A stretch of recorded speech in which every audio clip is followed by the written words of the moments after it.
Good morning students, class 10 economics के new topic के साथ जो चैप्टर भी आपका चल रहा है sectors of economy, the chapter that is going on the sectors of economy. और इस चैप्टर में जो आज मैं आपके सामने एक्सप्लेन करने जा रहा हूं that is the division of sectors according to organised and the unorganised sector.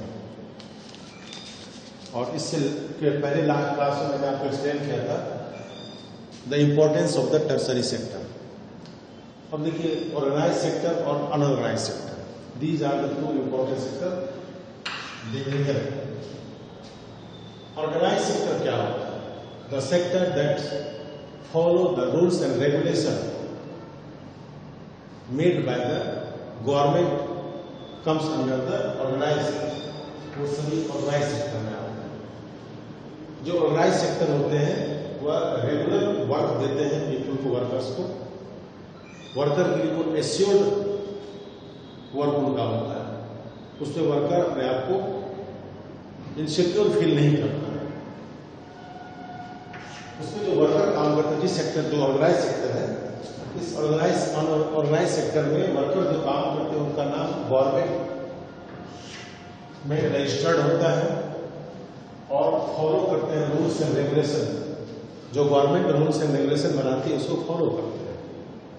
Government का रूल्स एंड रेगुलेशन क्या होता है? फैक्ट्री एक्ट होता है, एक गवर्नमेंट का रूल होता है फैक्ट्री एक्ट, उसको फॉलो करना। उसके बाद minimum wages act, minimum wages act कितने एटलीस्ट वेजेस दिए जाने चाहिए, ये भी उसे फॉलो करना पड़ता है। किस सेक्टर को? ऑर्गेनाइज्ड सेक्टर को ये फॉलो करना पड़ता है। उसके बाद जो ऑर्गेनाइज्ड सेक्टर होते हैं वर्कर्स को ग्रेजुटी प्रोवाइड करते हैं, उनका आवर भी, वर्किंग आवर भी फिक्स होता है। वर्किंग आवर क्या होता है? फिक्स होता है। अगर उस फिक्स आवर से एक्स्ट्रा काम करवाते हैं तो उसे ओवर टाइम प्रोवाइड किए जाते हैं। जो पेड लीव उन्हें मिलता है, छुट्टी मिलती है, तो उसकी सैलरी नहीं करते हैं। और जो भी हॉलीडेज होते हैं वो सारे हॉलीडेज भी प्रोवाइड किए जाते हैं। पीएफ, प्रोविडेंट फंड, और जो पेंशन रिटायरमेंट के बाद PF and the provident fund pension से भी प्रोवाइड किए जाते हैं। इसके अलावा और भी सारे फैसिलिटीज होते हैं जो ऑर्गेनाइज सेक्टर में प्रोवाइड किए जाते हैं। मेडिकल फैसिलिटीज होती है। क्या होती है? Medical facilities.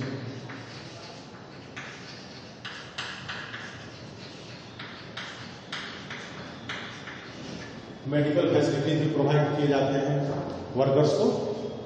At the same time जो भी हाउसिंग होता है वो, या फिर आपको drinking water system, safe drinking water, अच्छे इन्वायरमेंट में काम करने के लिए सारे फैसिलिटी प्रोवाइड किए जाते हैं। किस सेक्टर में? Organised sector. तो इस तरह के जो सेक्टर्स फैसिलिटीज प्रोवाइड करते हैं उन्हें कौन सा सेक्टर कहते हैं? Organised sector. ठीक है। अब देखिए दूसरा सेक्टर है आपका अनऑर्गेनाइज्ड सेक्टर। अनऑर्गेनाइज्ड सेक्टर में आप कह सकते हैं ये सारे फैसिलिटीज नहीं प्रोवाइड किए जा सकते। आप उसको यूं डिफाइन कर सकते हैं the sector that does not follow the rules and regulation of the government. Government के रूल्स रेगुलेशन को वो फॉलो नहीं करते हैं, उन्हें कहते हैं अनऑर्गेनाइज्ड सेक्टर कहा जाता है। उसमें क्या होता है? रेगुलर वर्क नहीं होते हैं, तो सीजनल होता है, और जब कभी हुई तो लेबर को वहां से टर्मिनेट कर देते हैं, हटा भी देते हैं। एश्योर्ड वर्क नहीं होता है। गवर्नमेंट के ऑफिस में वो रजिस्टर्ड भी नहीं होते हैं, वो रूल्स रेगुलेशन फॉलो नहीं करते हैं, और मिनिमम वेजेज एक्ट का भी वो रूल्स फॉलो नहीं करते हैं।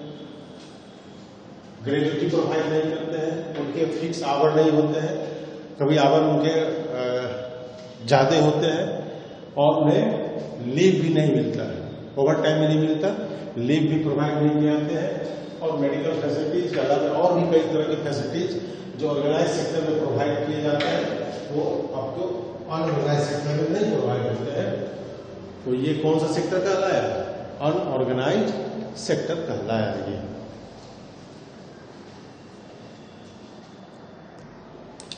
नेक्स्ट टॉपिक आपका है how to protect the workers in unorganised sector. जो वर्कर्स अनऑर्गेनाइज सेक्टर में काम करते हैं उसको कैसे प्रोटेक्ट किया जाए, तो उसके प्रोटेक्शन के लिए गवर्नमेंट एजेंसी को स्टेप्स लेने चाहिए। उन्हें अनऑर्गेनाइज सेक्टर्स में जो वर्कर्स है उसके बेनिफिट के लिए कुछ काम करने चाहिए, उनके लिए कुछ एक्स्ट्रा लॉज लाने चाहिए ताकि अनऑर्गेनाइज सेक्टर उस लॉज को फॉलो कर सके। अनऑर्गेनाइज सेक्टर के वर्किंग कंडीशन को चेक करना चाहिए ताकि वो फेक और कैसे वर्कर्स के साथ चीटिंग नहीं कर सके, वर्कर के साथ एक्सप्लॉयटेशन नहीं वो कर सके। इस तरह करके वर्कर्स जो काम करते हैं अनऑर्गेनाइज सेक्टर्स में उसको प्रोटेक्ट किया जा सकता है। उन्हें अनऑर्गेनाइज सेक्टर्स के जो एम्प्लॉयज हैं उन्हें मोटिवेट करना चाहिए कि अनऑर्गेनाइज सेक्टर में काम करने वाले जो वर्कर्स हैं उनको different types of facility provide किया जाना चाहिए। उन्हें ग्रेच्युटी देनी चाहिए, उन्हें पेंशन देना चाहिए, उनके वर्किंग आवर फिक्स होने चाहिए और उनके जॉब भी फिक्स होने चाहिए। इस तरह करके वर्कर्स जो अनऑर्गेनाइज सेक्टर है उनको प्रोटेक्ट किया जा सकता है, उनकी रक्षा की जा सकती है। नेक्स्ट जो टॉपिक आपका है division of sectors of economy on the terms of ownership. On the basis of ownership sectors of economy को कितने पार्ट में बांटा गया है एंड डिवाइड किया, तो इसे दो पार्ट में हो गया, public sector and the private sector. तो पब्लिक सेक्टर का जो इंडस्ट्री होते हैं, सेक्टर्स होते हैं, they are owned by the government. The sector that is owned by the government is called public sector, owned by the government. And the main purpose of the public sector is not to earn profit, only to provide the service to the nation and service to the people of the country. क्या होता है इसका purpose? इसका purpose होता है केवल और केवल देश को और देश की जनता को सेवा प्रदान करना। तो आप सोचते हैं कि कैसे वो एक्सपेंडिचर करते हैं, तो वो हमसे आपसे जो टैक्स लेते हैं ना, इसी टैक्स से को इन्वेस्ट करके हमें आपको वो सर्विस प्रोवाइड किया जाता है। इस सेक्टर को क्या नाम दिया गया?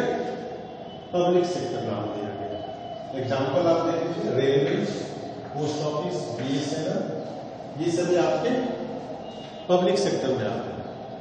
और ये अगर प्रॉफिट अर्न करने लगे तो इस सर्विस को जो हम अभी अवेल कर पाते हैं, आप अवेल कर पाते हैं, वो महंगा हो जाएगा। अगर गवर्नमेंट इस सेक्टर से प्रॉफिट लेने लगे तो ये सर्विस हमारे आपके लिए महंगा हो जाएगा। लेकिन गवर्नमेंट क्या करती है? इसमें प्रॉफिट नहीं लेती।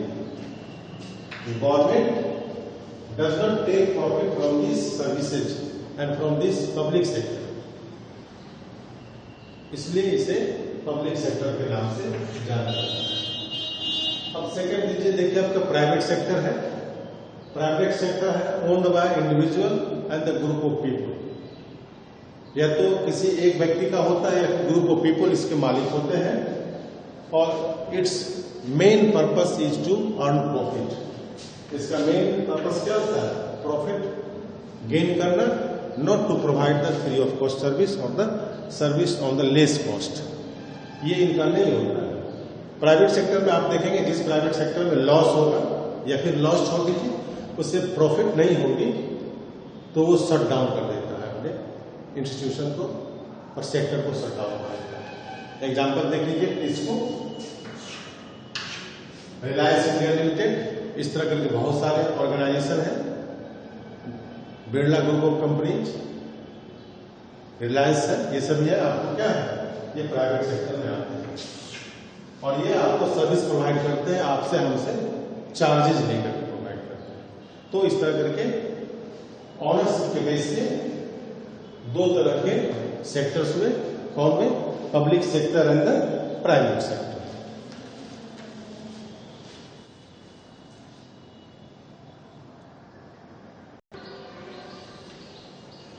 अभी आपको मैंने बताया public sector and the private sector, जिसमें मैंने बताया कि मोस्ट ऑफ द जो एक्टिविटीज ह्यूमन बीइंग के लिए है वो गवर्नमेंट सेक्टर प्रोवाइड करती है, फैसिलिटी प्रोवाइड करती है, और उसके मालिक पब्लिक सेक्टर या गवर्नमेंट।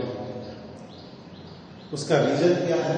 देख लीजिए, सोसाइटी को बहुत सारी चीजों की जरूरत पड़ती है, पीपुल को लाइवलीहुड में बहुत सारी चीजों की जरूरत पड़ती है, और उन सभी चीजों को प्राइवेट सेक्टर उस फैसिलिटीज को रिजनेबल कॉस्ट में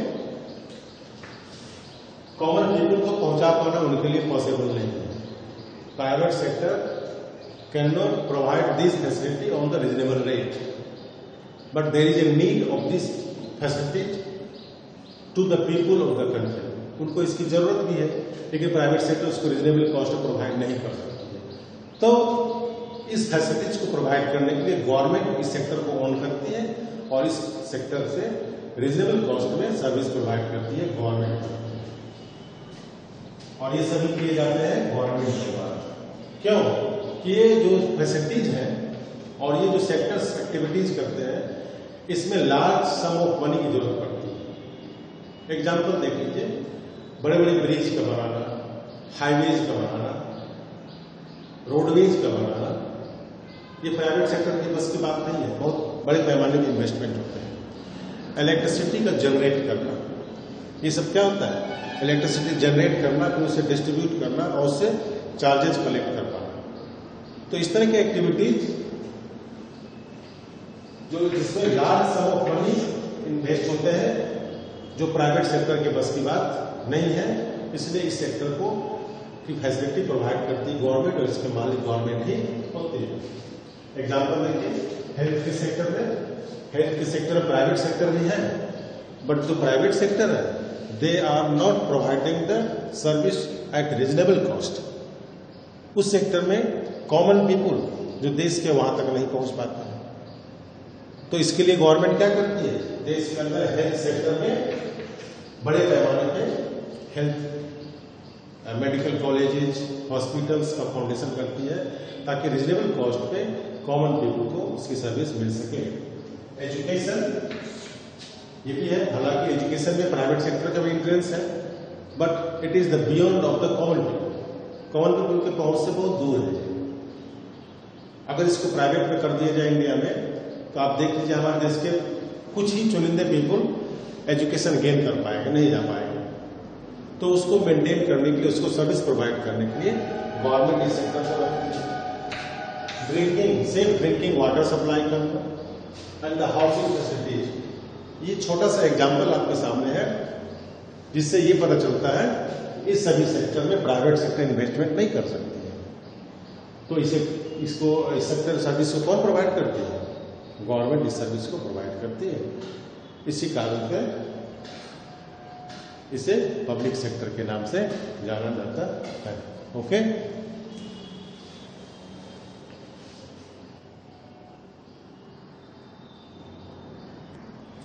आपके लिए क्वेश्चन है,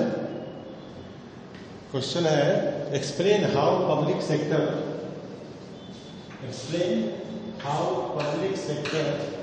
contribute to the economic development of the nation. किसी भी कंट्री के इकोनॉमिक डेवलपमेंट में पब्लिक सेक्टर का क्या योगदान होता है? इस क्वेश्चन को आप आंसर सॉल्व करके इसे आप सेंड करेंगे। Okay, thank you.